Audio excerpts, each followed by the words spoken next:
మీకు అందరికీ మరోసారి ప్రేమపూర్వకమైనటువంటి వందనాలు. దేవుని స్తోత్రం చెప్తాం గట్టిగా హల్లెలూయా.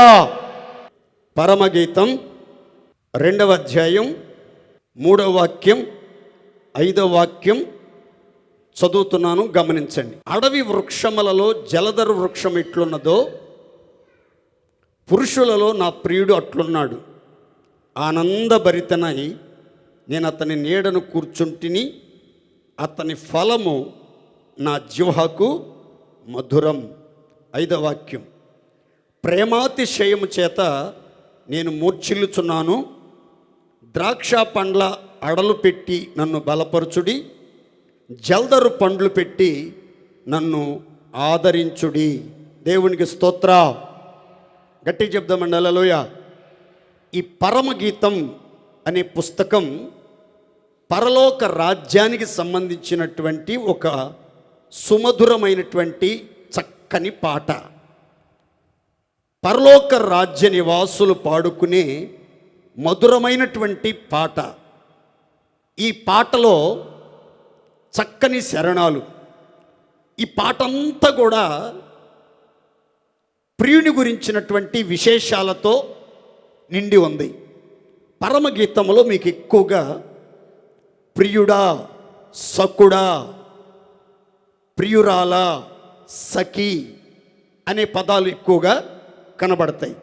సుందరి, సుందరుడు, మనోహరి, మనోహరుడు, అతి కాంక్షణీయుడు, నిష్కలంకురాలు అనే పదాలతో ఈ పుస్తకం అంతా మీకు కనబడుతుంది.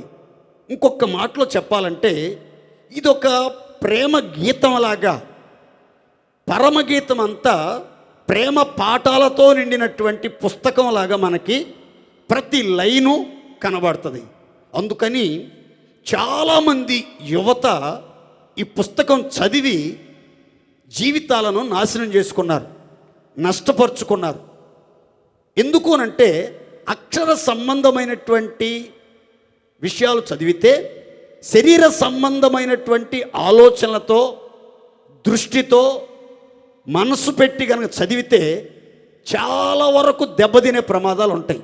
అందుకని ఆత్మీయ నేత్రాలతో, ఆత్మ సంబంధమైనటువంటి దివ్య నేత్రాలతో ఈ పుస్తకాన్ని చక్కగా చదవటానికి, ధ్యానించడానికి, అందల విషయములను గ్రహించడానికి ప్రతి క్రైస్తవుడు చాలా జాగరూకుడై ఉండాలని పరిశుద్ధ గ్రంథం వివరిస్తూ ఉంది. ఈ పుస్తకంలో ప్రియురాలు తన ప్రియుని యొక్క విశేషతను వివరిస్తూ ఈ విధంగా పాట పాడింది. ఏమనంటే, అడవి వృక్షములలో, అడవిలో ఉన్నటువంటి ముళ్ళ చెట్లన్నిటిలో కూడా నా ప్రియుడు ఒక ప్రత్యేకమైనటువంటి చెట్టులాగా, ప్రత్యేకమైన మహావృక్షంలాగా ఉన్నాడు. నా ప్రియుడు ఏ వృక్షములాగా, ఏ చెట్టులాగా ఉన్నాడు అని అంటే జల్దరు వృక్షము వలె, జల్దరు చెట్టులాగా నా ప్రాణప్రియుడు కనబడ్డాడు. నేనేం చేశానంటే, నా ప్రాణప్రియుడు జల్దరు వృక్షములాగా నాకు కనబడేసరికి నేను ఆనందముతో, చెప్పనసఖ్యమును మహిమాయుక్తమైనటువంటి ఆనందముతో ఆ జల్దరు వృక్షము యొక్క నీడలోనికి వెళ్ళాను. అక్కడ నాకు కూర్చోవాలని ఆలోచన కలిగింది. వెంటనే ఆ జల్దరు వృక్షపు నీడలో అలా చక్కగా కూర్చున్నాను. కూర్చుండి ఉన్నప్పుడు నా ప్రాణప్రియుడు నన్ను ఏం చేశాడంటే ఆ జల్దరు పండ్లు పెట్టాడు. ఆ పండ్లు తింటుంటే ఆ పండ్లు ఎంత రుచిగా ఉన్నాయో, ఎంత కమ్మగా ఉన్నాయో, ఎంత టేస్టీగా ఉన్నాయో అని చెప్పుకొచ్చింది. 5వ శరణానికి వచ్చేసరికి అంటది, జల్దరు పండ్లు పెట్టి నన్ను ఆదరించండి, ఆదరించండి అని అంటుంది. జల్దరు పండ్లు ద్వారా ఆమె ఆదరణ పొందుతున్నట్లు, ఆమె ఆహ్లాదాన్ని అనుభవిస్తున్నట్లు, ఆమె సాంత్వనము అనుభవిస్తున్నట్లుగా మనం పరిశుద్ధ గ్రంథంలో గమనిస్తాం. ఏమిటి ఈ అడవి చెట్లు? ఆ అడవి చెట్ల మధ్యలో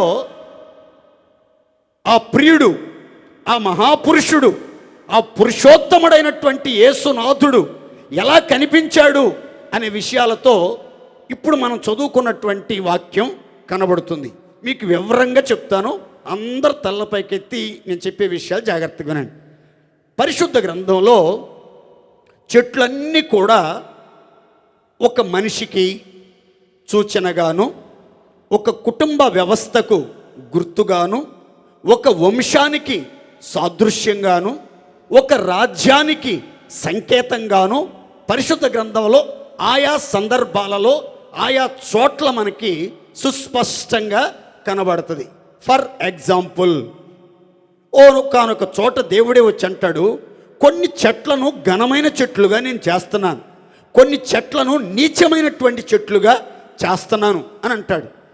ఏదేను వనములో ఉన్నటువంటి మహావృక్షాలన్నీ కూడా దేవదారు వృక్షం యొక్క సొగసును చూచి ఆ చెట్టు మీద, ఆ చెట్టు యొక్క సొగసు మీద అసూయపడ్డాయి అని కూడా పరిశుద్ధ గ్రంథంలో వ్రాయబడి ఉంది. ఇంకొక చక్కని సందర్భాన్ని కొత్త నిబంధనలో మనం చదువుకుంటే, యేసుక్రీస్తు వారు ఒక అద్భుతం చేశాడు. ఒక ఊరిలో ఒక అంధుడి కళ్ళ మీద యేసు చేతులుంచి, ఏం కనబడుతుందిరా బాబు నీకు అని అడిగాడు. వాడన్నాడు, ఏంటో బాబు, నాకు ఈ మనుషులంతా కూడా చెట్ల వలె ఉండి నడుస్తున్నట్లుగా కనబడుతున్నారు అని అన్నాడు. ఆశ్చర్యంగా ఉంది కదా. మీ ఎదుట పగలైనా రాత్రైనా ఎప్పుడైనా మీ ఎదుటుగా చెట్లు నడుచుకుంటూ వెళ్తాయి అనుకోండి, అబ్బా ఈ చెట్టు ఏంది ఇట్లా నడుస్తుంది అని మీరు దృష్టి నిలిపి చూస్తారా? గుండాయి అక్కడే పడిపోతారా? లేకపోతే పారిపోతారా దాని దగ్గర నుంచి? ఒకసారి ఆలోచించి చూడండి. ఆ వ్యక్తి అంటాడు, మనుషులంతా నాకు ఎట్లా కనబడుతున్నారంటే అచ్చం జీవము కలిగిన చెట్ల వలె, ఎదుగుతూ ఉన్న చెట్ల వలె, పచ్చగా పుష్పిస్తూ ఫలిస్తూ ఉన్న చెట్ల వలె ఉండి నడుస్తున్నారు అని అంటాడు. ఓషియా గ్రంథకర్త అంటాడు, చెట్టునకు మంచు ఉన్నట్లుగా నేను అతనికి ఉంటాను అని దేవుడే స్వయంగా చెప్తున్నాడు. ఒక చెట్టుకి మంచు ఉన్నప్పుడు ఆ చల్లదనానికి ఆ చెట్లు ఎంత చక్కగా వికసిస్తాయో, పుష్పిస్తాయో, పచ్చగా మారతాయో, అలాగే నేను గనక మీకు తోడుంటే మీ జీవితాలు పుష్పిస్తాయి, ఫలభరితంగా మారతాయి, మీరు జీవకళ కలిగి సమృద్ధిగా జీవిస్తూ సంతోషంగా జీవిస్తారని దేవుడు స్వయంగా చెప్పాడు. ఇంతకీ చెట్లు మనుషులకి సంకేతంగా ఉన్నాయి. అయితే ఇక్కడ పరమగీతలో రాయబడిన మాట అడవి వృక్షములు అనే మాటను మనం గమనిస్తాం. అడవి వృక్షాలంటే ఇంకొక లాంగ్వేజ్లో, ఇంకొక తర్జుమాలో ముండ్ల పొదలు లేదా ముండ్ల చెట్లు అని వ్రాయబడింది. భూలోకం అంతా కూడా ముండ్ల చెట్లతో నిండిపోయింది. అనగా కర్మ, జన్మ, పాప పంకెలమైన బ్రతుకుతో నిండిన మనుషులతో నిండిపోయింది. ఈ మనుషుల మధ్యలో మహాపురుషుడు, పురుషోత్తముడు, 10,000 మందిలో గుర్తించదగిన దివ్య పురుషుడు ఒకడు కనబడ్డాడు. ఆయన పేరే నజరేయుడైన యేసు. దేవుని స్తోత్ర, గట్టి చెప్దామండి హల్లెలూయా. ఆ పురుషుణ్ణి దేంతో పోలుస్తుంది ఈ ప్రియురాలు?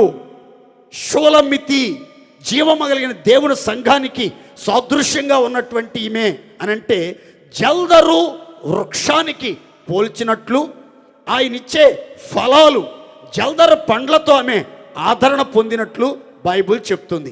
ఇంతకీ జల్దరు వృక్షం అంటే ఏమిటి, జల్దరు పండ్ల ద్వారా కలిగే ఆదరణ ఏమిటి అనే విషయాలు, ఆ జల్దరు వృక్షపు నీడలో కలిగే ప్రయోజనాలు, ఆ జల్దరు పండు భుజించుట ద్వారా ఆ మాధుర్యాన్ని అనుభవించడం ద్వారా మన జీవితాల్లో కలిగే శ్రేష్టమైన ధన్యతలు ఏమై ఉన్నాయో వివరంగా మీకు చెప్తాను, జాగ్రత్తగా గమనించండి. జల్దరు వృక్షము, జల్దరు పండ్లు అనేది ఇంగ్లీష్ బైబిల్లో ఈ విధంగా స్పష్టంగా రాయబడింది. As the apple tree among the trees of the wood, so is my beloved among the sons. I sat down under his shadow with his great delight, and his fruit was sweet to my taste comfort me with apples. దేవునికి స్తోత్ర. జల్దర వృక్షము అని అంటే English బైబిల్లో రాయబడిన మాట ఏంటంటే Apple చెట్టు. చెప్పండి గట్టిగా, ఏ చెట్టు అండి? నోరితే చెప్పాలి గట్టిగా అందరూ. యాపిల్ చెట్టు. జల్దర్ పండు అంటే యాపిల్ పండు. జల్దర్ పండు అంటే ఏంటి? యాపిల్ పండు. ఇప్పుడు షోలమ్మితి చెప్తుంది యేసుక్రీస్తు ఎలా ఉన్నాడు అనంటే యాపిల్ చెట్టులాగా ఉన్నాడు. ఆ యాపిల్ చెట్టు నీడలోకి నేను వెళ్ళాను. వెళ్ళిన వెంటనే అక్కడ కూర్చోవాలనిపించింది, విశ్రాంతి తీసుకోవాలనిపించింది. అలా కూర్చున్న వెంటనే ఎంతో ప్రశాంతంగా ఉంది, ఎంతో ఆహ్లాదంగా ఉంది, ఎంతో ఆనందం అనిపించింది నాకు. నేను అక్కడి నుంచి లేవలేకపోతున్నాను. నేను అక్కడే కూర్చుని ఆనందంగా విశ్రాంతి తీసుకుని నెమ్మదిగా ఉన్న సమయాల్లో నా ప్రియుడు నా దగ్గరికి వచ్చాడు. వచ్చి నాకు ఆ జల్దర పండ్లు ఇచ్చాడు. ఆ జల్దర పండ్లు నేను నోటితో కొరికి తిన్నాను. ఆ పళ్ళన్నీ కూడా చాలా టేస్టీగా, చాలా రుచిగా, చాలా కమ్మగా, తినే కొద్దీ తినాలనిపించేంత మధురాతి మధురంగా ఉన్నాయి. ఆ పండ్లు తిన్న తర్వాత నాకు ఎక్కడ లేని ఆదరణ, ఆనందం, ఆశీర్వాదం అనుగ్రహించబడ్డాయి. దేవునికి స్తోత్ర. గట్టి చెప్పండి హల్లెలూయా. మన ప్రశ్న ఏంటంటే మనము ఏ చెట్ల నీడన ఉన్నాము? మనము ఆనందంగా నివసించాలంటే, మన ప్రాణాలు ఆదరించబడి నెమ్మదిగా ఉండాలి అని అంటే ఏ చెట్ల నీడలో మనం ఉండాలి? ఈ జల్దరు చెట్ల నీడలో మనం కూర్చుంటే, జల్దరు పండ్లను మనం భుజిస్తే మనకు కలిగే ప్రయోజనాలు ఎలా ఉంటాయి?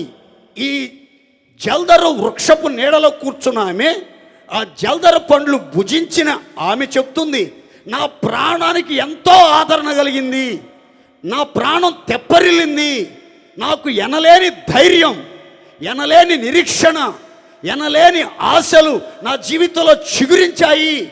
నిరాశల చెరలో నుంచి నేను విడుదల పొందాను. ఆనందమే పరమానందం అని కీర్తనలు పాడుతుంది జల్దర వృక్షపు నీడలో కూర్చున్న షోలమితి. మరో భక్తుడు ఇంకొక చెట్టు నీడలో కూర్చున్నాడు. అతడు పలికిన మాటలు కూడా మనం ధ్యానం చేద్దాం. అందరూ పరిశుద్ధ గ్రంథాన్ని తీయండి. రాజుల మొదటి గ్రంథం 19వ అధ్యాయం 4వ వాక్యం. ఒక దిన ప్రయాణము అరణ్యములోనికి పోయి ఒక బదరీ వృక్షము క్రింద కూర్చుండి మరణాపేక్ష గలవాడై, యెహోవా, నా పితరుల కంటే నేను ఎక్కువ వాడను కాను, ఇంత మట్టుకు చాలును, నా ప్రాణము తీసుకొనమని ప్రార్థన చేశాను. తలలపైకి చూడండి. ఇక్కడ ఒక చెట్టు నీడలో ఓ భక్తుడు కూర్చున్నాడని రాసింది. ఆ చెట్టు పేరు ఏం పేరు అనంటే బదరీ వృక్షము. బదరీ వృక్షం అంటే రేగి చెట్టు. అయ్యగారు ఏ చెట్టు నీడకెళ్ళాడు అనంటే రేగు చెట్టు నీడకెళ్ళాడు. రేగి చెట్టుని మీరు ఎప్పుడైనా చూసారా? సీమ రేగి, రేగి పండ్లు అనే చెట్టుని మీరు చూసారా? ఆ చెట్టుకి పొడవాటి ముళ్ళు, మొనదేరినటువంటి ముళ్ళు ఉంటాయి. చాలా దట్టమైనటువంటి ముళ్ళు. ఆ ముళ్ళు చాలా బలంగా ఉంటాయి. ఆ ముళ్ళు ఒక్కసారి గుచ్చుకుందనుకోండి, ఆ ముళ్ళు ఒకసారి చీరుకుందనుకోండి, భయంకరమైన పోటు, భయంకరమైన వేదన, భయంకరమైన దుఃఖం, శరీరం అంతా రక్తం ధారలతో తడిసిపోద్ది. ఆ బాధ నుండి ఉపశమనం పొందటానికి చాలా సమయం పడుతుంది. ఆ ముళ్ళు చాలా పొడవుగా ఉంటాయి, చాలా బలంగా ఉంటాయి. ఆ బాధ కూడా వర్ణనాతీతంగా ఉంటుంది. ఆ రేగి చెట్ల నీడకెళ్ళి కూర్చున్నాడు. ఆ రేగు చెట్టు నీడ కింద కూర్చున్నటువంటి అయ్యగారు ఏమంటున్నాడంటే, బైబిల్ చెప్తుంది, మరణాపేక్ష గలవాడై, సూసైడల్ థాట్స్తో నింపబడిన వాడై ఈ విధంగా చెప్తున్నాడు, నేను నా పితరుల కంటే ఎక్కువ వాడను కాదు, కనుక ఇంత మట్టుకు చాలు. ఎంతో వైరాగ్యంగా భక్తి చేశాను, ఆకాశం నుంచి నిప్పులు కురిపించాను, నీళ్లు కురిపించాను, రాజుల గుండెల్లో రైళ్లు పరిగెత్తించాను, ఎన్నో చిత్ర విచిత్రాలు సృష్టించాను, యెహోవాయే దేవుడని రుజువుపరిచాను, దేవుని పక్షంగా మహారోషం గలవాడనై నేను ఒక్కడినే నిలబడ్డాను, బయలు ప్రవక్తలను సంహరించాను, చాలు ఇన్ని ఘనకార్యాలు చేశాను, చనిపోయిన కుమారుణ్ణి బ్రతికించాను, యోర్దాను నదిని చీల్చాను, ఎన్నో ఘనమైన కార్యాలు చేసి ఇక చాలయ్యా, ఒక పనికి మాలిన యెజెబెలు చేతిలో చావటం కంటే నీ చేతిలో చావటం మేలు అని అలసిపోయిన వాడై, సొమ్మసిల్లిన వాడై, మరణం మీద కోరిక కలిగిన వాడై ఇక బ్రతకడం కంటే చావటం మేలు అని అంటున్నాడు. ఎవరు, ఎక్కడ కూర్చున్న వ్యక్తి అని అంటే ఎంతో గనుడైన ఏలియా ఎక్కడ కూర్చున్నాడంటే బదరి వృక్షపు నీడన కూర్చున్నాడు. బదరి వృక్షం అనగా రేగు చెట్టు. ఆ చెట్టు నీడలో కూర్చున్నటువంటి వ్యక్తికి ఏ కోరిక కలిగిందంటే చావాలి చావాలి చావాలనే కోరిక అధికమైంది. కానీ జల్దర వృక్షపు నీడలో కూర్చున్నటువంటి షోలమితి అంటది ఆనందమే పరమానందమే. దేవునికి స్తోత్ర. గట్టి చెబుదామండి హల్లెలూయా. లోకమంతా బదరీ వృక్షం లాంటిది, ఈ రేగు చెట్టు లాంటిది. ఆ బదరీ వృక్షపు నీడలోనికి, లోకస్తుల నీడలోనికి, పాపుల నీడలోనికి వెళ్ళామనుకోండి, మనకి మరణం మీద కోరిక కలిగేటట్లుగా లోకం మనల్ని వేధిస్తుంది, బాధిస్తుంది, సెల్ఫ్ సాటిస్ఫాక్షన్ కలిగిస్తుంది. ఇక చాలు చావరా, బతికి మాత్రం ప్రయోజనం ఏమిటి అనేటట్లుగా లేనిపోని సూసైడల్ థాట్స్ రావటం అధికమవుతాయి. ఎందుకు బ్రతకాలి, ఎవరి కోసం బ్రతకాలి, దేనికోసం బ్రతకాలి, ఇలాంటి తప్పుడు ఆలోచనలు అభిప్రాయాలతో బుర్రంతా ఈటెక్కిపోద్ది.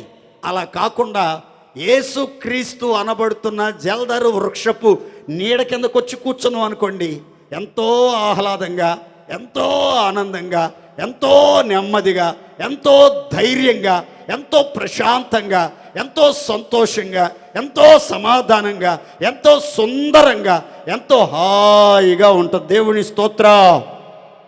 మన ప్రశ్న ఏంటంటే మనం ఎక్కడ కూర్చోవాలి?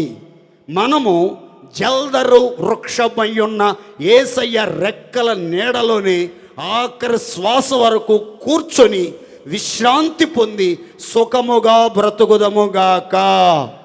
గట్టి చెప్పండి హల్లెలూయా. ఈ జల్దరు వృక్షపు నీడను గురించిన కొన్ని వివరాలు, విశేషాలు మీకు వివరంగా చెప్తాను, జాగ్రత్తగా గమనించండి. బైబిల్ చరిత్రలో కీర్తనాకారుడు మోషే అంటాడు, మహోన్నతుని చాటున నివసించువాడు సర్వశక్తుని నీడను విశ్రమించుచున్నాడు. దేవుని స్తోత్ర. యెహోవా వాని కుడి ప్రక్కన నీడగా నిలుచుచున్నాడు, అపాయమేది వాని యొద్దకు రాదు. పగలు ఎండ దెబ్బ అయినను, రాత్రి వెన్నెల దెబ్బ అయినను వానికి తగలదు.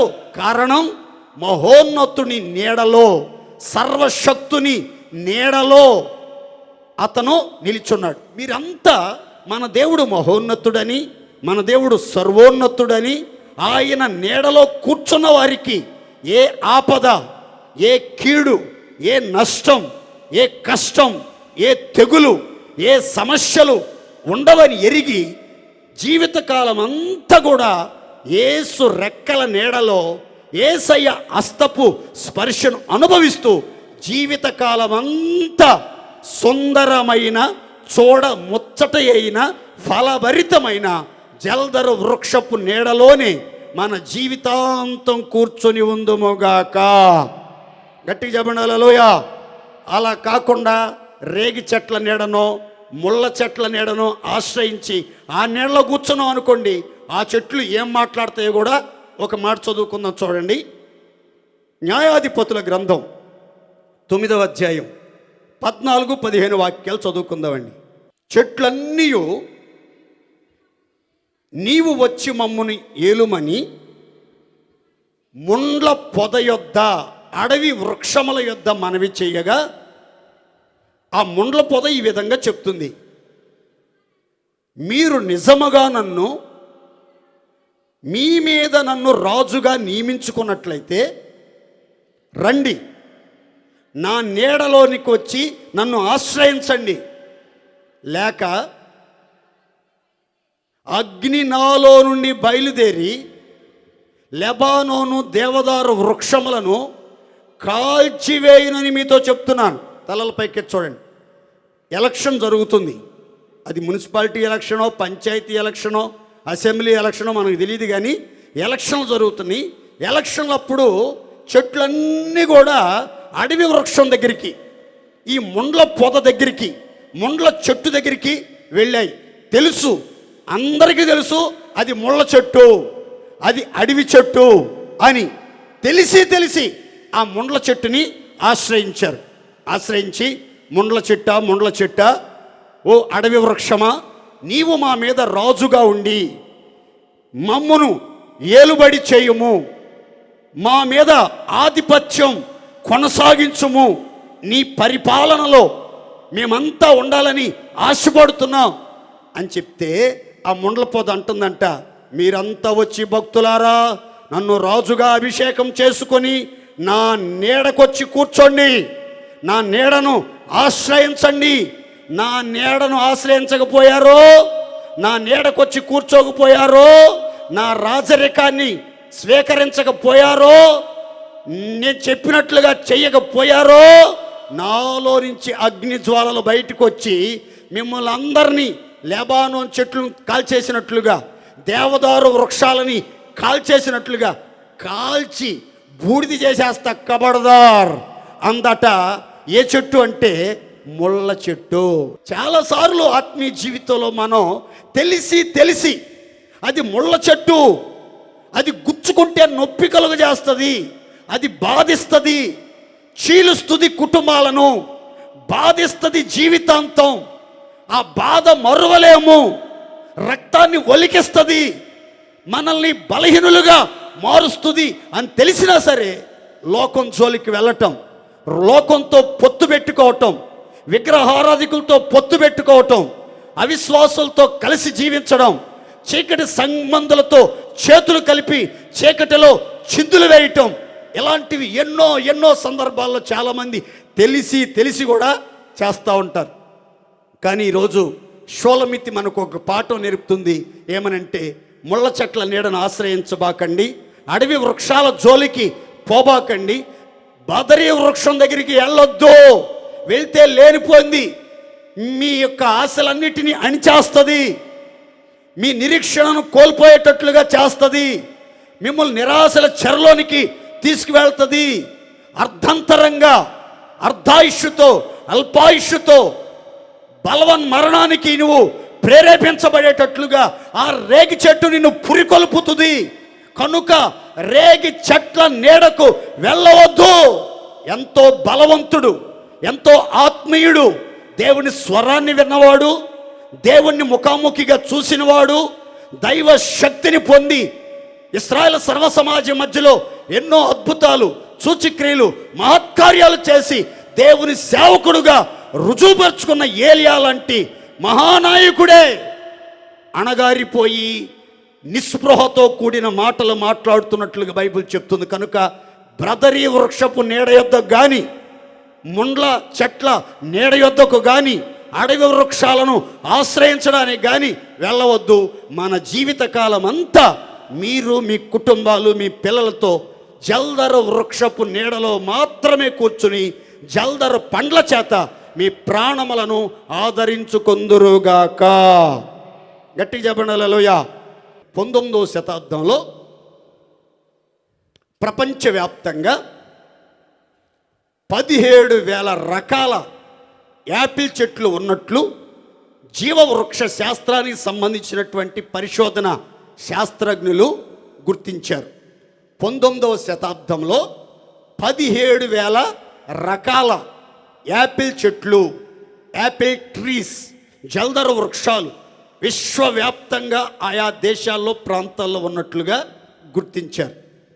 20th సెంచరీలో, ఈ 20వ శతాబ్దంలో 7,500 రకాల యాపిల్ చెట్లు ఉన్నట్లు పరిశోధనలో గుర్తించడం జరిగింది. దేవుని స్తోత్ర.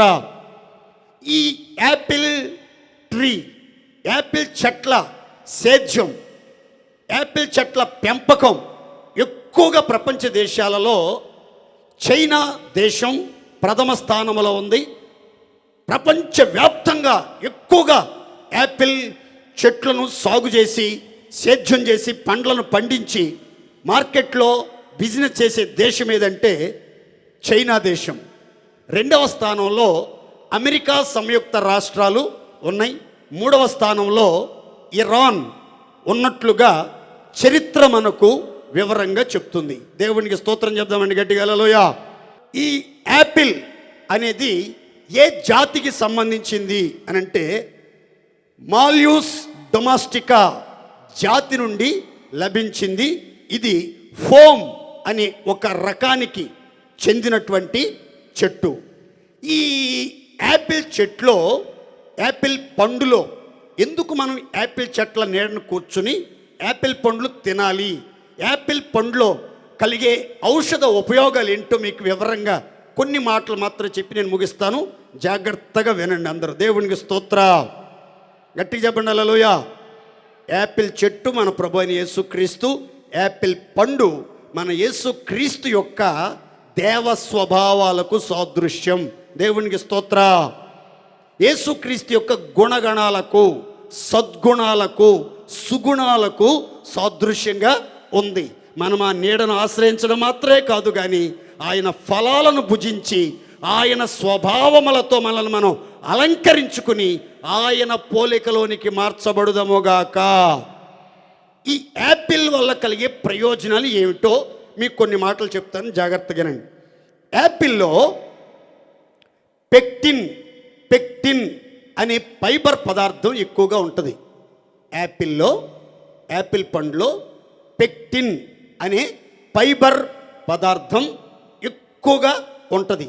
ఈ ఫైబర్ పదార్థం వల్ల మనకు కలిగే ఆశీర్వాదం లేదా మనకు కలిగే మేలేంటి అని అంటే, ఈ యాపిల్ పండుని మనం చక్కగా తిన్నప్పుడు ఆ రుచి చూస్తూ ఆనందంగా టేస్ట్ చేస్తూ క్రమక్రమంగా నెమ్మది తింటా ఉన్నప్పుడు ఈ తిన్నటువంటి ఈ యాపిల్ ఏమవుతుందంటే మనలోనికి, బాడీలోనికి వెళ్ళిపోయిన తర్వాత చిన్న ప్రేగుల్లోకి వెళ్ళిపోయి అక్కడ ఒక జెల్ మాదిరిగా ఏర్పడుతుంది. జెల్ మాదిరిగా ఆ చిన్న పేగులన్నిటిలో ఏర్పడి ఉంటుంది.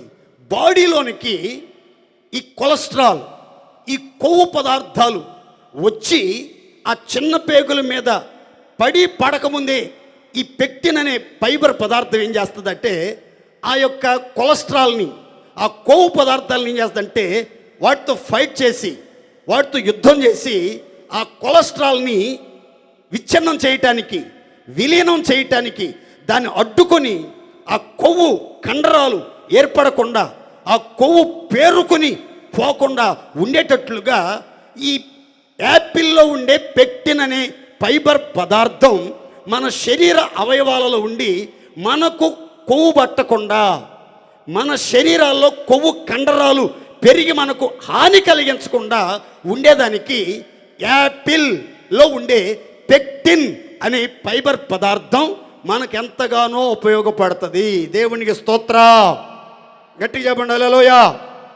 ఈ రోజు నుంచి మీరంతా ఏం చేస్తారంటే తప్పకుండా యాపిల్ పండు కొనండి, తినండి, ఫైబర్ని పెంచుకోండి, ఈ కొలెస్ట్రాల్ని తొలగించుకోండి, ఎక్కువ కాలం ఆరోగ్యంగా, ఆనందంగా, ఆహ్లాదకరంగా జీవించండి. దేవునికి స్తోత్ర. గట్టిగా చెప్పండి హల్లెలూయా.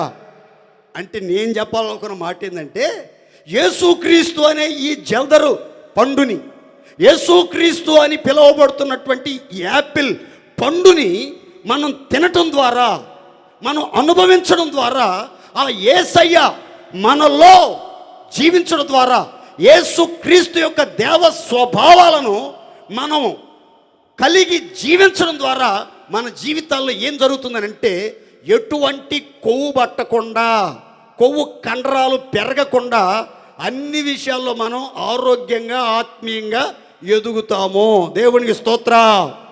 ఆత్మీయులకి కొవ్వు పడితే ఏమైపోతారో ఒక మాట చెప్తాను, బైబిల్లో చూద్దాం. చూడండి, ఇక ద్వితీయోపదేశకాండం 32:15. యెషూరును క్రొవ్వినవాడై కాలు జాడించెను, నీవు క్రొవ్వి బలిసి మందుడవైతివి. వాడు తన్ను పుట్టించిన దేవుని విడిచెను. తలలపైకే చూడండి. ఒక వ్యక్తిని గురించి, ఒక జాతిని గురించి, ఒక వంశం యొక్క ప్రజల గురించి ఇక్కడ రాయబడింది. ఏమని అనంటే, క్రొవ్వినవాడై, బాగా కొవ్వు పట్టిన వాడై కాలు జాడేస్తున్నాడు. కాలు జాడేస్తున్నాడు. ఇంకో మాట రాయబడింది, నీవు క్రొవ్విన వాడవై బాగా బలిసి, బాగా రక్తం బట్టి ఏమైపోయావు? మందుడవైపోయావు. దృష్టి మాంద్యం వచ్చేసింది, మనసు మందగిల్లింది, హృదయం మందగిల్లింది, విశ్వాసం మందగిల్లింది, దైవాశక్తి మందగిల్లింది, ప్రార్థన మీద ఆసక్తి మందగిల్లింది, దేవుని మందిరానికి రావాలన్న ఆసక్తి మందగిల్లింది, విశ్వాసంతో ప్రార్థన చేసుకోవాలన్న నీ విశ్వాసం పూర్తిగా మందగిల్లిపోయి ఏమైపోయిందంటే నిర్లక్ష్య వైఖరి, తోలు మందపు చేష్టలు చేయటం మొదలుపెట్టావు. చురుకుదనం కోల్పోయావు. నీకు స్పర్శ తెలియట్లేదు, స్పర్శ కూడా తెలియట్లేదు. చూడండి, కొవ్వున్న వాళ్ళకి పెద్దగా స్పర్శ కూడా తెలియదు, కొవ్వున్న వాళ్ళకి స్పర్శ కూడా తెలియదు.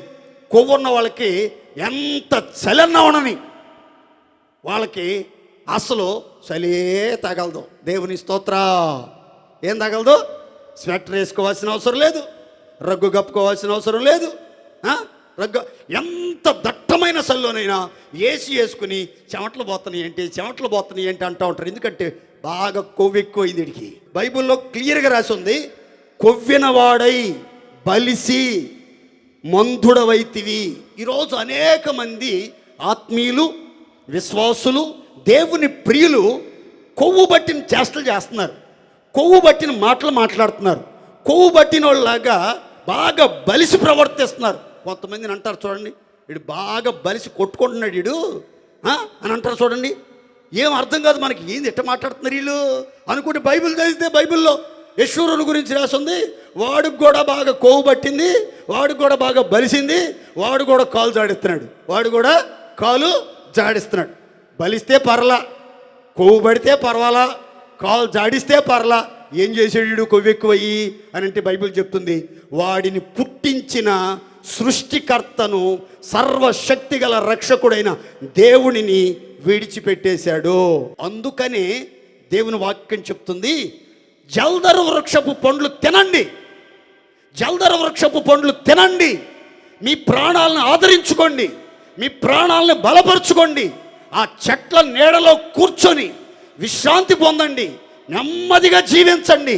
ఆ పండ్లు తింటున్న కొలది మీ బాడీలోనికి ఎక్కడ ఎటువంటి కొవ్వు, గర్వం, అహంకారం ప్రవేశించకుండా మీరు దీనులై, సాత్వికులై, దయాళత్వం కలిగి జీవితకాలం అంతా అందరికీ అనుకూలంగా దేవుణ్ణి సంతోషపరిచే విధంగా ఉంటారు.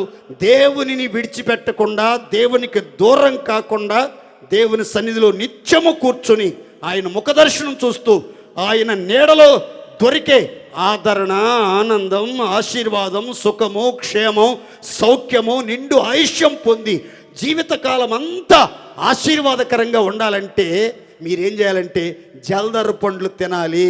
దేవునికి స్తోత్ర. ఏ పండ్లు తినాలి?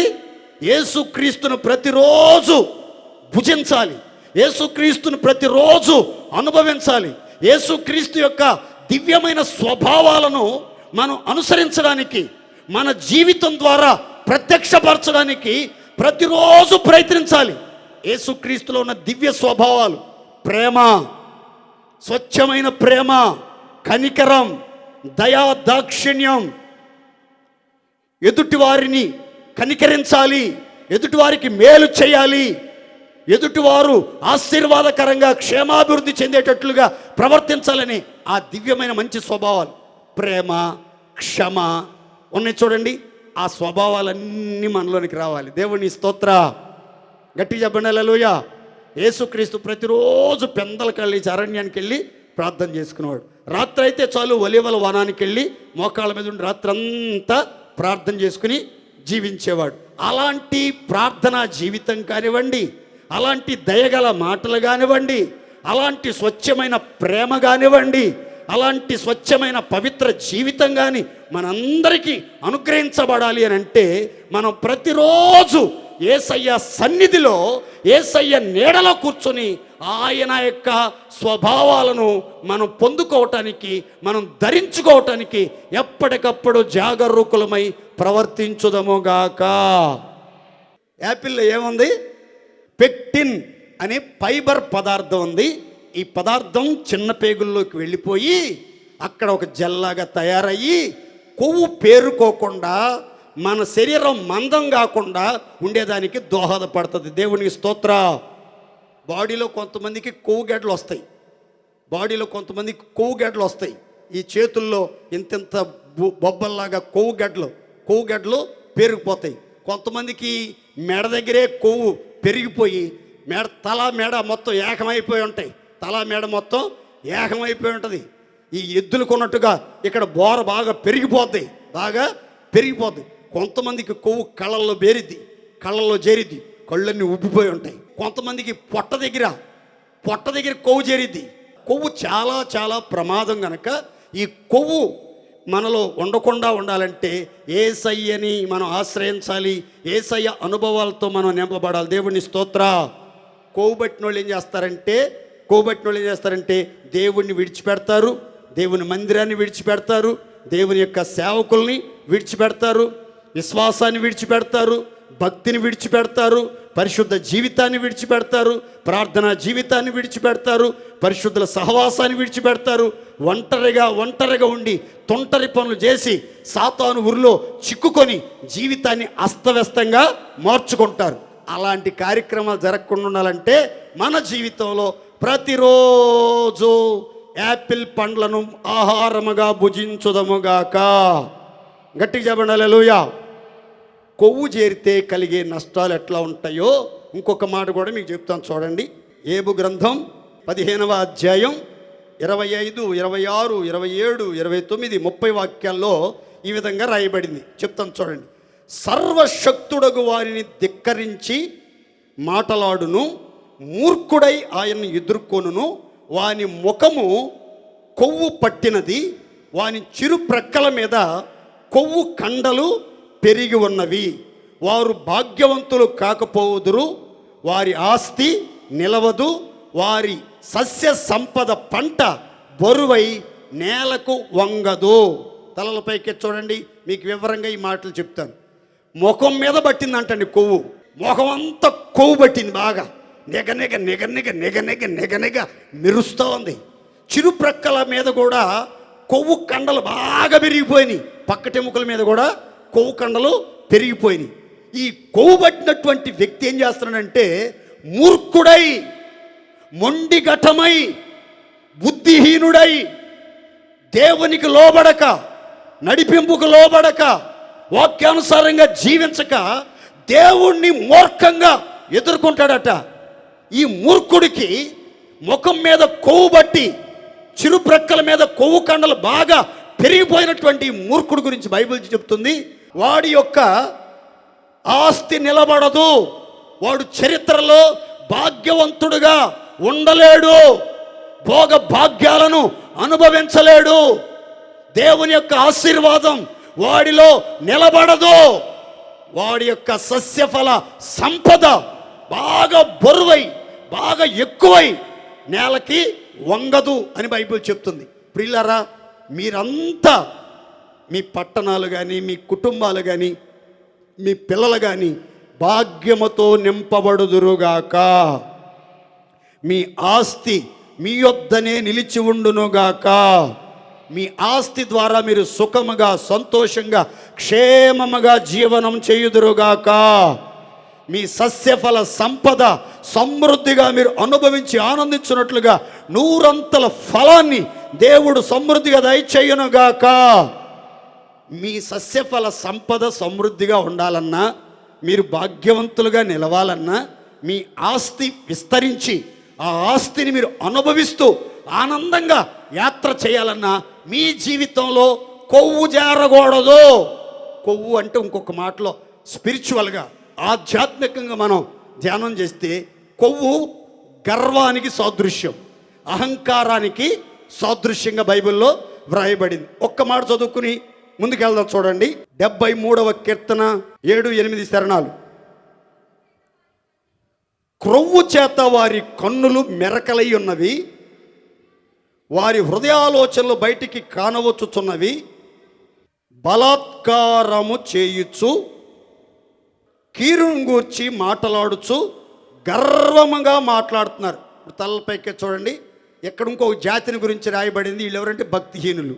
ఈ భక్తిహీనుల గురించి ఆసాపు అంటున్నాడు, వాళ్ళ కన్నులు కొవ్వు చేత మెరకలైపోయినాయి అని అంటున్నాడు.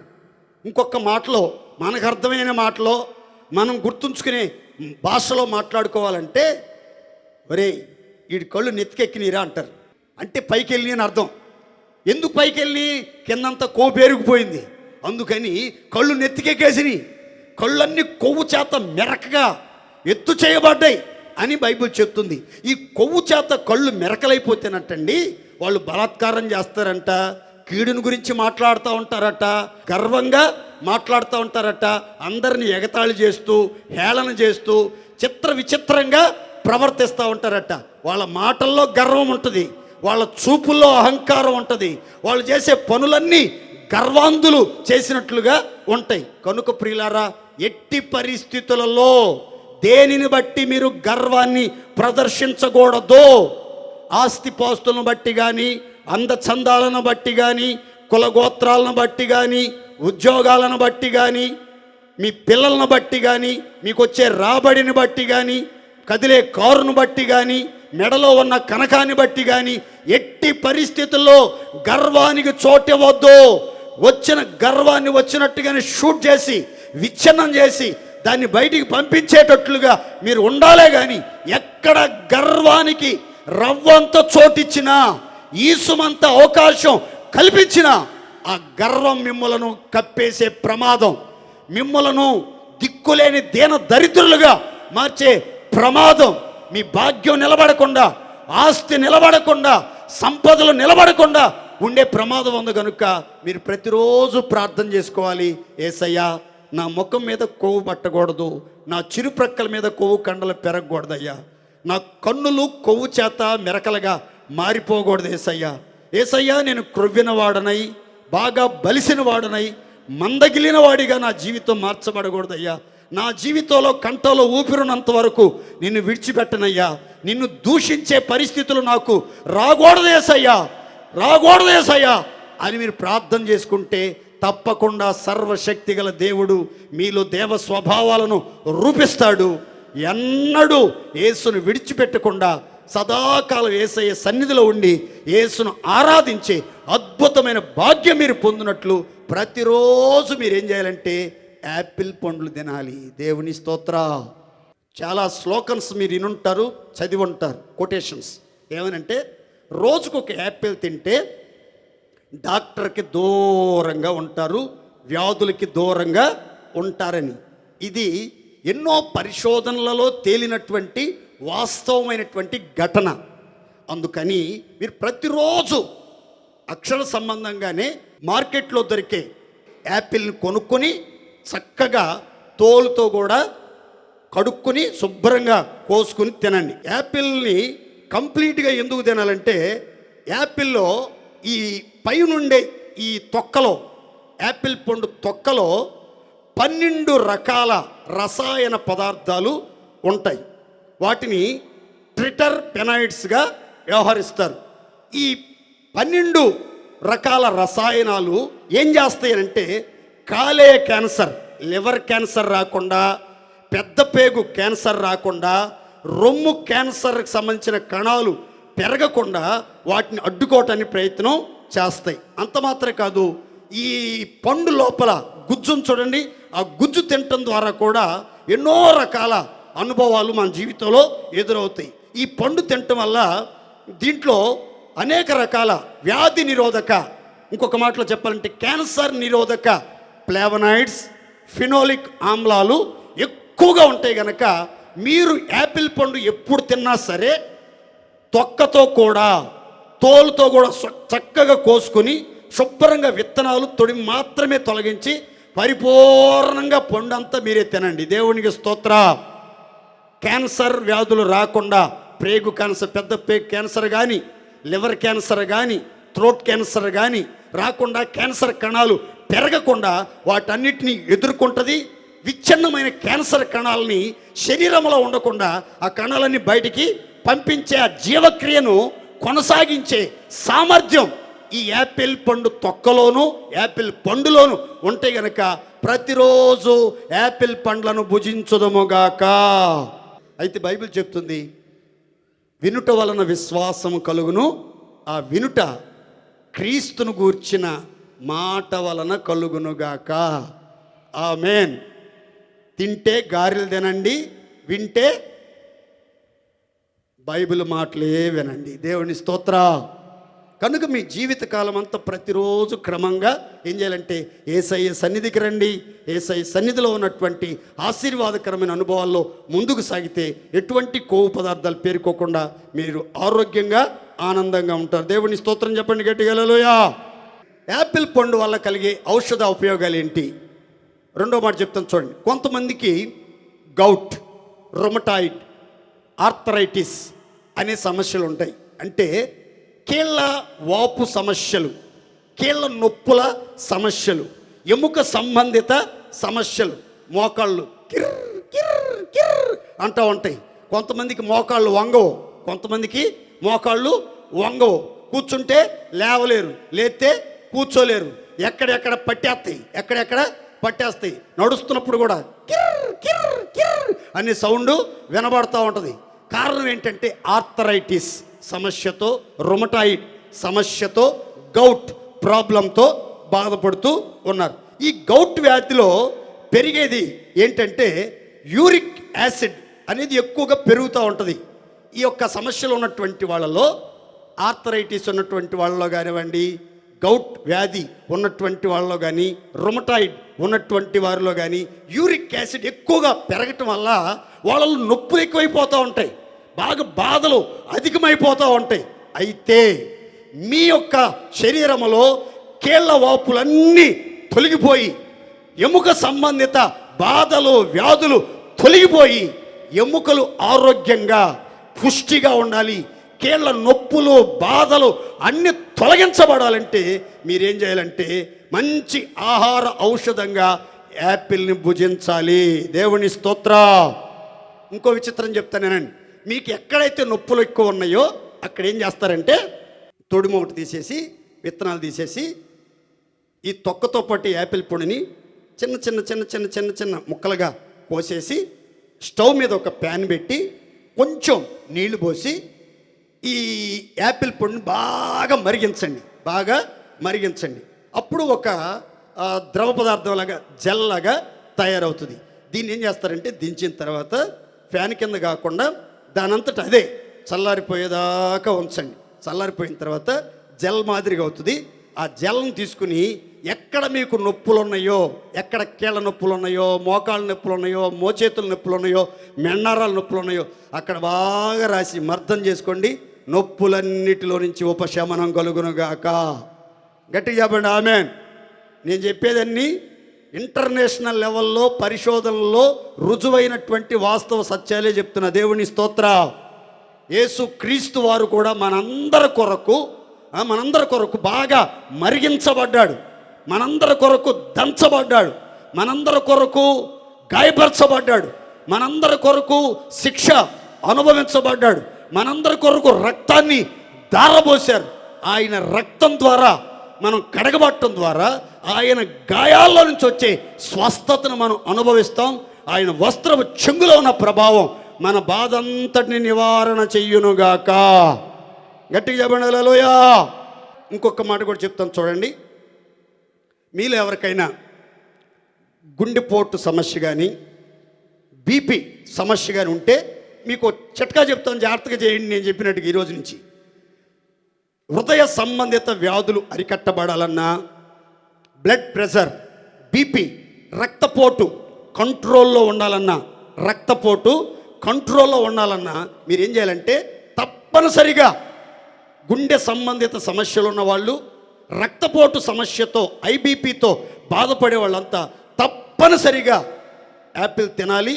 తినేటప్పుడు దీన్ని ఏం చేస్తారంటే యాపిల్కి కొంచెం తేనె చేర్చుకొని, తేనెలో నంచుకుని లేదంటే ఆ ముక్కల మీద తేనె పోసుకుని కనుక తిన్నారనుకోండి మంచి ఫలితాలు వస్తాయి. గుండె కండరాలన్నీ సమర్థవంతంగా పనిచేస్తాయి. ఎందుకు యాపిల్ తినటం వల్ల ఈ గుండె సంబంధిత వ్యాధులు తగ్గుతాయి? యాపిల్లో పొటాషియం, ఫాస్ఫరస్ ఎక్కువగా ఉంటాయి. సోడియం లెవెల్స్ చాలా తక్కువ ఉంటాయి. సోడియం లెవెల్స్ చాలా తక్కువ ఉంటాయి కనుక ఈ బాడీలోకి వెళ్ళినటువంటి యాపిల్ ద్వారా, బాడీలోకి వెళ్ళినటువంటి పొటాషియం ద్వారా మన శరీరంలో ఉన్నటువంటి గుండె కండరాలన్నీ కూడా సమర్థవంతంగా పనిచేయటం మొదలు పెడతాయి. రక్తపోటు కంట్రోల్లోనికి వచ్చేస్తుంది. ఏ గుండె సంబంధిత వ్యాధులు రాకుండా ఆరోగ్యంగా ఉంటాం. దేవునికి స్తోత్ర. గట్టి చెప్పండి హల్లెలూయా. సోడియం మనం తగ్గించుకోవాలి. పొటాషియం, ఫాస్ఫరస్ ఎక్కువగా మన బాడీలో డెవలప్ అవ్వాలని కోరుకుంటే తప్పనిసరిగా యాపిల్ని తినాలి అని బైబిల్ గ్రంథం చెప్తుంది. కనుక ప్రియులారా, ఒక పొలానికి మందులు ఎలా ఉపయోగమో అలాగే ఒక ఆత్మీయుడికి యేసుక్రీస్తు యొక్క స్వభావాలు, యేసుక్రీస్తు యొక్క సద్గుణాలు, యేసుక్రీస్తు యొక్క గాయాలు, యేసుక్రీస్తు యొక్క రక్తధారలు అంత ప్రయోజనకరమైనవి కనుక యేసుక్రీస్తును మనం సంపూర్ణంగా భుజించి అనుభవించి ఆరోగ్యవంతంగా ఉందుముగాక. గట్టి చెప్పండి హల్లెలూయా. ఇంకొక మాట కూడా చెప్తాను చూడండి. యాపిల్లో ఐరన్, ఆర్సెనిక్, ఫాస్ఫరస్ ఎక్కువగా ఉంటాయి కనుక ఎవరైనా రక్తహీన సమస్యతో కనుక ఉంటే, బ్లడ్ తక్కువ ఉందండి, రక్తం చాలా తక్కువ ఉంది అంటున్నారు, అందుకే నాకు ఇమ్యూనిటీ తగ్గిపోయిందట, నేను ఆరోగ్యంగా ఉండలేదు, ప్రతి రోగం నా శరీరంలోకి వెంటనే జ్వరబడుతుంది అని ఆలోచనతో ఉన్నవాళ్ళు, రక్తం చాలా తక్కువగా ఉంటుంది ఉండవలసిన పర్సంటేజ్ కంటే అనుకునే వాళ్ళు ఏం చేస్తారంటే ప్రతిరోజు తాజా పండ్లను తీసుకుని వాటిని చక్కగా జ్యూస్ చేసుకుని 2 పూట్ల తాగటానికి ప్రయత్నం చేయండి. 3 వారాలు క్రమం తప్పకుండా చేశారంటే మీకు కావలసినంత రక్త సమృద్ధి నిశ్చయముగా అనుగ్రహించబడుతుంది. దేవుని స్తోత్ర. దీంట్లో బైబిల్లో చెప్పాల్సిన అవసరం లేదు. ఇది పరిశోధనలో తేలినటువంటి వాస్తవ సత్యం. కనుక ఇంతవరకు మీరు యాపిల్ని తినలేనటువంటి స్థితిలో ఉంటే తినటానికి ప్రయత్నం చేయండి. ఒకసారి తినటానికి ప్రయత్నం చేయండి. యాపిల్ పండ్లు ఫ్రెష్గా ఉన్న పండ్లని శుభ్రంగా కడుక్కుని తినండి. జ్యూస్ చేసుకుని 2 పూట్ల తాగండి. అసలు ఇక ఐరన్ టాబ్లెట్లు వాడాలి, బి కాంప్లెక్స్ టాబ్లెట్లు వాడాలి, రక్తం పట్టే టానిక్లు తాగాలి, ఇట్లాంటి ఆలోచనలు ఏమీ వద్దు. హాస్పిటల్ దగ్గరికి వెళ్ళాల్సిన అవసరం ఏమీ లేదు. శుభ్రంగా తాజాగా దొరికే యాపిల్ పళ్ళు తెచ్చుకొని ఒక బాక్సు రోజు 2-3 పళ్ళు జ్యూస్ చేసుకుని తాగటం, ఖాళీగా ఉన్నప్పుడల్లా తినటం చేయండి. అనూహ్యమైన రీతిలో మీ కలర్ మారిపోద్ది, మీకు బ్లడ్ సమృద్ధిగా పడుతుంది, రక్త సమృద్ధితో ఆరోగ్యంగా జీవ కలగలిగి ఉందురుగాక. గట్టిగా చెప్పండి హల్లెలూయా. ఇంతకీ మనం ఎక్కడున్నామంటే జల్దర్ వృక్షం కింద ఉన్నాం. షోలమిత్ అంటుంది, అడవి చెట్లలో జల్దర్ వృక్షం ఎట్లున్నదో నా ప్రియుడు అట్లే ఉన్నాడు, నేను ఆయన నీడకెళ్ళి కూర్చున్నాను, ఆయన జల్దర్ పండ్లు పెట్టాడు, ఆ పళ్ళు చాలా మధురంగా ఉన్నాయి, ఆ పండ్ల ద్వారా నాకు ఆదరణ కలుగుతున్నది. మనం జల్దరు చెట్ల నీడలో ఉన్నామా, లేకపోతే బదరీ వృక్షపు నీడలో, రేగి చెట్టు నీడలో, ముండ్ల పొద నీడను ఆశ్రయించామా అన్నది మనం ఆలోచించుకుని ముండ్ల చెట్ల నీడకు కానీ, రేగు చెట్ల నీడకు కానీ, బదరీ వృక్షపు నీడకు కానీ వెళ్లకుండా మన జీవితకాలం అంతా జల్దరు వృక్షమైన యేసయ్య నీడలో, మహాపురుషుని నీడలో కూర్చుందాం. ఆ పండ్ల ద్వారా బలపరచబడుతూ, ఆదరించబడుతూ, ఆరోగ్యాన్ని పొందుకుంటూ, కొవ్వు పట్టకుండా, దేవుణ్ణి విడిచిపెట్టకుండా, రక్త సమృద్ధితో, హృదయ ఆరోగ్యముతో, కీళ్ళ నొప్పులు లేకుండా ఆరోగ్యకరంగా జీవితకాలం అంతా దేవుణ్ణి వెంబడించుదముగాక. ఆశ్చర్యకరుడైన దేవా, మీకు శ్రేష్టమైన పరిశుద్ధ నామానికి స్తోత్రం. మీరు అందించిన అమూల్యమైన సందేశాన్ని బట్టి, మాటలను బట్టి మీకు స్తోత్రాలు. అడవి వృక్షములలో జలధర వృక్షం ఎట్లా ఉన్నదో పురుషులలో నా ప్రియుడు అట్లున్నాడు. నేను ఆనందభరితనై అతని నీడను కూర్చుండి అతనిచ్చే ఫలాల యొక్క మాధుర్యాన్ని అనుభవిస్తూ ఆదరణ పొందుతున్నానని సంఘం చెప్పింది. ప్రియుడా, నీ విశేషతను గుర్తించి మీ ద్వారా కలిగే ఆత్మ సంబంధమైన భౌతికపరమైన ప్రతి ఆశీర్వాదాన్ని మీ సన్నిధిలో పొందుకోవటానికి కావలసిన కృపా భాగ్యం మాకు అందరికీ మీరు దయచేయమని వేడుకుంటూ ఉన్నాను. స్వామి, మీకు స్తోత్రాలు చెల్లిస్తున్నాను. అయ్యా, మిమ్మల్ని భుజించడం ద్వారా మీ దేవ స్వభావాలను మేము కలిగి నడుచుకోవటం ద్వారా మాలోనికి ఎటువంటి కొలెస్ట్రాల్, కొవ్వు పదార్థాలు ప్రవేశించకుండా ఉంటాయని మీరు మాట్లాడారు. ఇదిగో నా తండ్రి, మా ముఖము కొవ్వు పట్టకుండా, మా కన్నులు క్రొవ్వు చేత మెరకలుగా మార్చబడకుండా, మేము క్రొవ్విన వారమై, బలిసిన వారమై, మందులమై మమ్మల్ని పుట్టించిన సృష్టికర్త మిమ్మల్ని విడిచిపెట్టకుండా, మీకు దూరం కాకుండా జీవితకాలం అంతా మిమ్మను అంటిపెట్టుకుని మీ సన్నిధిలో నిలిచి విస్తారమైన కృపా మహదైశ్వర్యం అనుభవించున్నట్లుగా మీ యొద్ద ఉన్న స్థిరమైన కలిమి, ఐశ్వర్యం, నీతి, జీవం, ఘనత పొందుకొని సాక్షులుగా తేజరీలే భాగ్యం దయచేయమని వేడుకుంటూ ఉన్నాను. స్వామి, మీకు స్తోత్రనైనా. యేసయ్యా, నాలోనికి మాలోనికి ఎటువంటి గర్వం, అహంకారం ప్రవేశించకూడదు నా తండ్రి. మా చూపులు గర్వంగా ఉండకూడదు, మా మాటలు గర్వంగా మాట్లాడకూడదు, మా క్రియలు గర్వంగా ఉండకూడదు, మా చేష్టలు గర్వంగా ఉండకూడదు. దీనత్వం కలిగి నడిపించబడే భాగ్యం దయచే. బిడ్డల్లో ఎవరైనా రక్తహీన సమస్యతో ఉన్నటువంటి వారు ఉంటే ఇప్పుడే రక్త సమృద్ధి కలుగునుగాక, సమృద్ధి అయిన జీవం కలుగునుగాక, రక్తహీనత తొలగిపోవునుగాక యేసు నామములో. కీళ్ల నొప్పులు, కీళ్ల వాపులు, ఎముక సంబంధితమైనటువంటి బలహీనతలు యేసు నామములో ఇప్పుడే బాగుపడునుగాక, నొప్పులన్నీ తొలగిపోవునుగాక, బాధంతా నివారణ చేయబడునుగాక. క్యాన్సర్ వ్యాధులతో, దీర్ఘకాలిక వ్యాధులతో, వంశపారంపర్యమైన వ్యాధులతో, విటమిన్ లోపాలతో, హార్మోన్ అసమతుల్యతతో అల్లాడిపోతూ అవస్థలు పడుతున్న వారు యేసు నామములో ఇప్పుడే స్వస్థ చిత్తులుగా మార్చబడుదురుగాక, ఆరోగ్యవంతులుగా మార్చబడుదురుగాక, ఆశీర్వదించబడుదురుగాక, బలపరచబడుదురుగాక, ధైర్యపరచబడుదురుగాక, మేలుతో తృప్తిపరచబడుదురుగాక. గొప్ప కార్యాలు మీరు జరిగించండి. అన్ని విషయాలలో మీ ప్రాణాత్మ దేహాలను మేము భుజించి మీ ద్వారా కలిగే ప్రతి విధమైన ఆత్మ సంబంధమైన ఆశీర్వాదాన్ని, భౌతికమైనటువంటి దీవెనలను పొందుకొని భూలోక యాత్రలో మీ సాక్షులుగా ప్రకాశించే భాగ్యం దయచే. మా జీవిత కాలం అంతా మీ నీడను కూర్చుని ఆనందించున్నట్లు, ఆదరణ పొందినట్లు, ఆశీర్వాదకరంగా జీవించినట్లు కృపనిచ్చి కార్యాలన్నీ నూతనపరచమని యేసు నామములో అడుగుచున్నాం తండ్రి, ఆమేన్.